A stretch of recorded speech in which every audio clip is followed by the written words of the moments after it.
There's a world where waking up doesn't feel like rising, it feels like falling into a flood of noise, pressure, expectations, and invisible voices that whisper who you should be, what you should feel, and how you should live.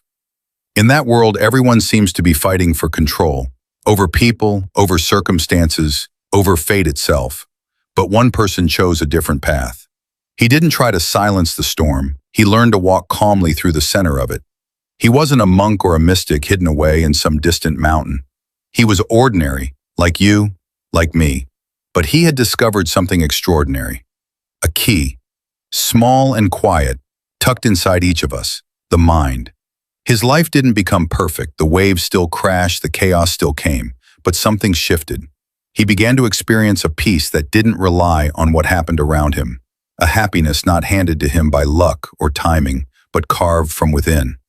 For him, this wasn't a rebellion against the world, it was a revolution of the spirit.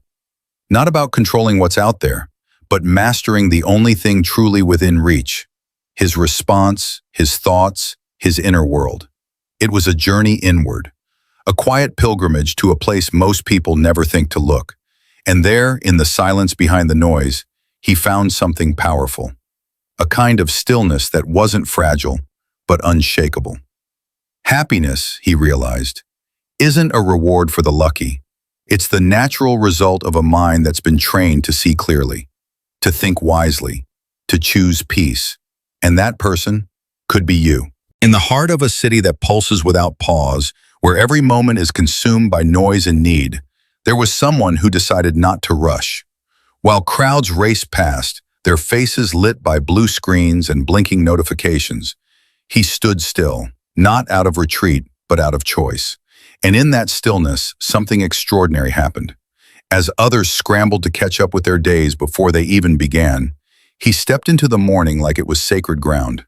No phone, no headlines, no flood of demands, just breath, light, and awareness. He wasn't a recluse, he wasn't disconnected. He had deadlines, emails, bills, like everyone else. But unlike everyone else, he'd chosen not to let the world write the first sentence of his day.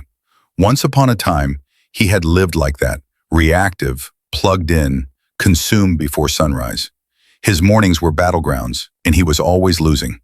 Until he asked a question most never think to ask. What if I don't begin my day by giving it away? That question changed everything. His mornings became rituals, not complicated, just intentional. A quiet seat by the window, a few lines written in a journal, a moment of silence before the noise returned. Nothing magical, but everything meaningful. He wasn't escaping the world. He was preparing to meet it, not with panic, but with presence. Not in pieces, but whole. And slowly, life began to shift, not because the world grew calmer, but because he did. He came to understand that Stoicism wasn't some distant relic locked in dusty texts. It was a compass, a rhythm, a way to walk through fire without burning, a way to greet the chaos of the modern world with eyes open, breath steady, and heart unshaken. And in doing so, he transformed the most ordinary part of his day into something quietly revolutionary. His mornings were no longer something to survive. They became the place where his soul learned to stand tall. Somewhere between alarm clocks and half-finished coffee cups, between responsibilities and endless checklists, a question began to whisper inside him. Why do I really wake up? Not for obligations, not just for survival, but for something deeper, something that stirred in his chest like a quiet flame, refusing to be ignored. He didn't have a name for it at first, just a feeling, a pull towards something meaningful, something only he could offer this world. Later, he would learn the name, Ikigai, a word from Japan describing the intersection where passion meets purpose, where gifts align with needs, and where fulfillment takes root.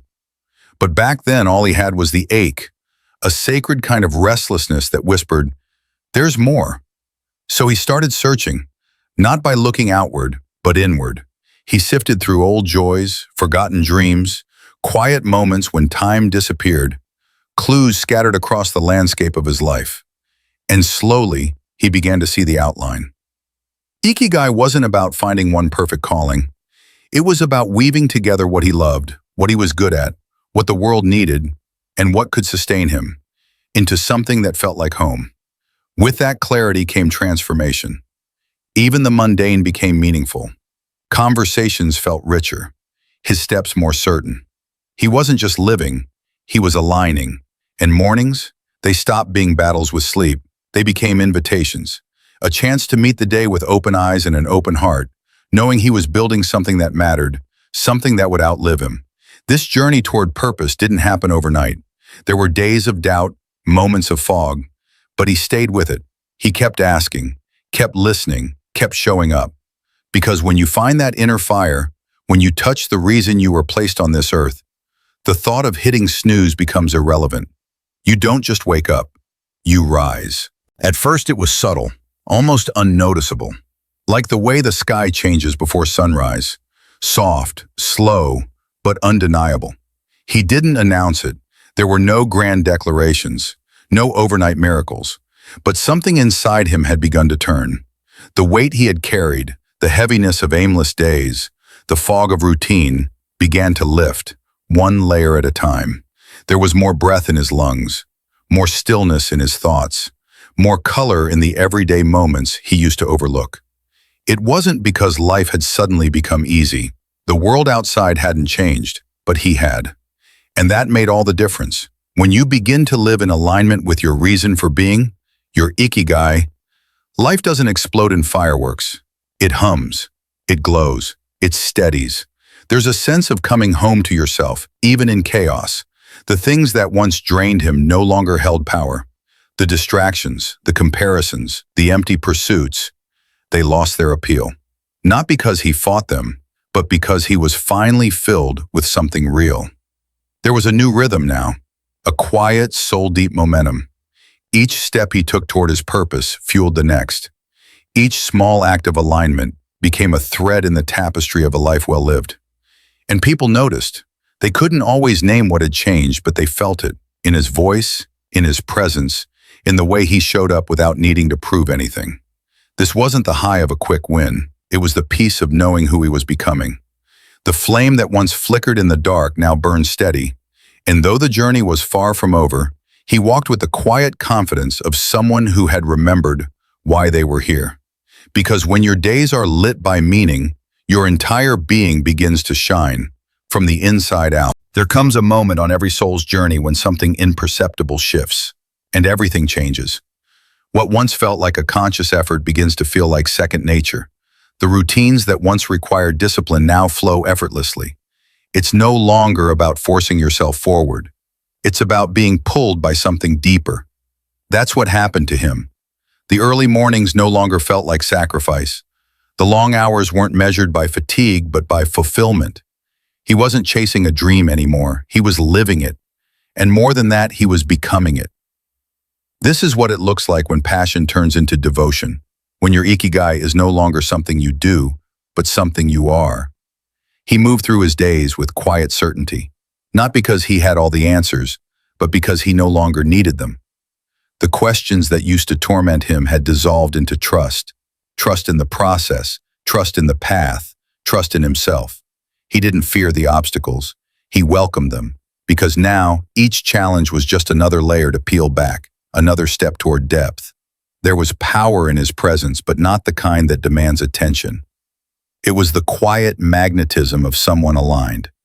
Heart, mind, and soul moving as one. He didn't need to prove anything anymore. He simply showed up, and that was enough. Because when you find the thing that sets your spirit on fire, you stop performing and start embodying. You stop asking for permission and start walking in purpose. And that's when the real transformation begins. By this chapter of his journey, the noise had faded. Not the noise of the world, that was still there, ever present, loud and unrelenting. But the noise within him, the relentless chatter of doubt, fear, and overthinking, that had grown quiet. What remained was a vast and steady silence. And in that silence, he discovered something extraordinary. He found clarity. He began to realize that real strength isn't about constant motion or endless striving. It's not about always being seen or always doing more. Real strength is found in stillness, in the ability to hold your ground when the world tries to shake it. So he stopped rushing. He stopped forcing. He stopped chasing timelines that were never his to begin with. Instead, he listened deeply. He listened to the whispers of his intuition, to the gentle nudges of the universe, to the truth that had always been inside him, waiting for the noise to die down. That's when everything began to align. People, opportunities, moments, they started flowing toward him, not because he pushed harder, but because he finally stood still enough to receive. It wasn't about proving anymore. It was about allowing. He no longer fought for validation. He radiated self-trust, and in that radiance, the world responded. Because when you become quiet enough to hear your own soul, you no longer need to shout to be heard. You just become. And that is when your presence begins to move mountains. There came a moment when he no longer feared the storm within him. The grief, the longing, the ache of what once was. Instead of burying it, he looked it in the eye. Not with resistance, not with judgment, but with reverence. Because he had come to understand something most people run from their entire lives. Emotions are not enemies. They are messengers.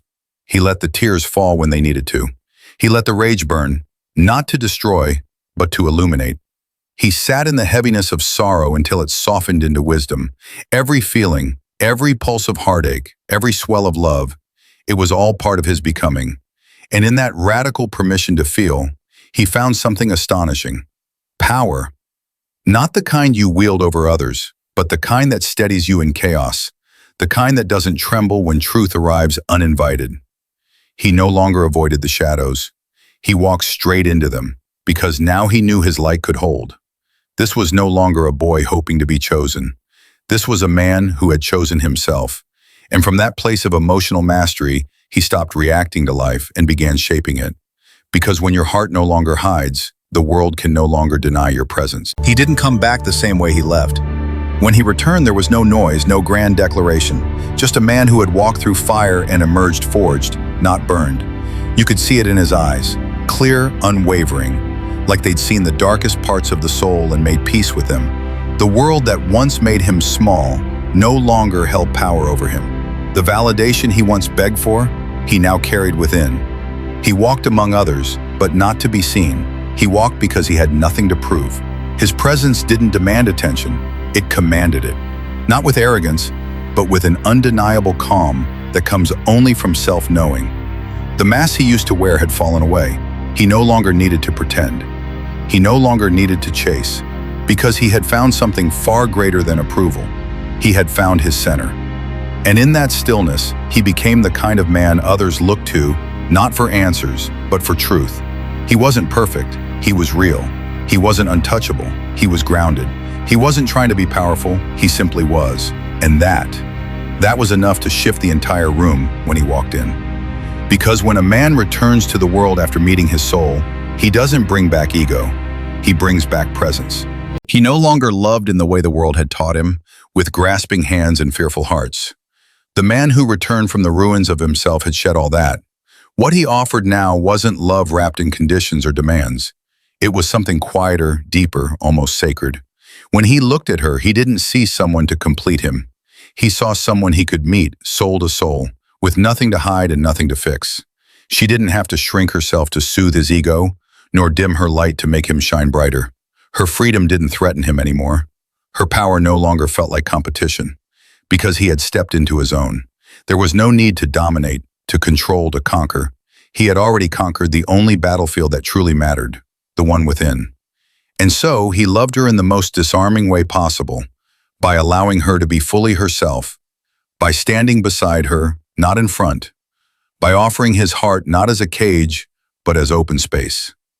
In his presence, she felt safe not because he promised to protect her, but because he had nothing to prove and nowhere to hide. This was love without fear, love without masks, love born not from emptiness, but from wholeness. And it was the first time she had ever felt like home wasn't a place. It was a person. It was him. She didn't need him to rescue her. That was never what this journey was about. She had already walked through fire on her own. She had bled, broken, and rebuilt herself with hands trembling but determined. She learned to breathe even when the air was heavy with silence. She stood tall in storms that tried to bend her. And in the echo of every heartbreak, she heard the voice of her own becoming. By the time he came back, Not as the man she once knew, but as someone reborn. She no longer needed saving. But she recognized him, not because he was her missing piece, but because he had found himself. They didn't complete each other. They met as two souls who had done the hard work of becoming whole. In his eyes, she saw no hunger to possess, only the quiet reverence of someone who understood her worth. And in her gaze, he saw no desperation to be chosen, only the steady light of someone who had already chosen herself. What connected them now wasn't the illusion of need. It was freedom. It was truth. It was love. Not as a transaction, but as a sacred recognition. And in that still, breathless moment between them, everything made sense, not because they were perfect, but because they were real. This was never just a love story. Not in the way the world defines it. It was a journey of remembering, of breaking illusions and burning down false identities. A path carved by silence, solitude, and soul-deep surrender. In the beginning, she waited. For him, for signs, for something outside herself to tell her she was worthy of love. But somewhere along the way, something shifted. She stopped waiting and started listening. To the quiet voice within. To the power that had always been hers. She stopped asking to be chosen. She chose herself. She stopped chasing the dream of being completed. She became whole. And the moment she reclaimed her light, the universe responded. He returned, not as a savior, but as a reflection of the healing, of the growth, of the truth that love isn't about rescue, it's about resonance. This was the story of two flames, separated by fear, reunited by transformation. Not to fill the empty spaces within each other, but to illuminate the world side by side. Where once there was longing, now there is presence. Where once there was pain, now there is peace. Where once there was searching, now there is home.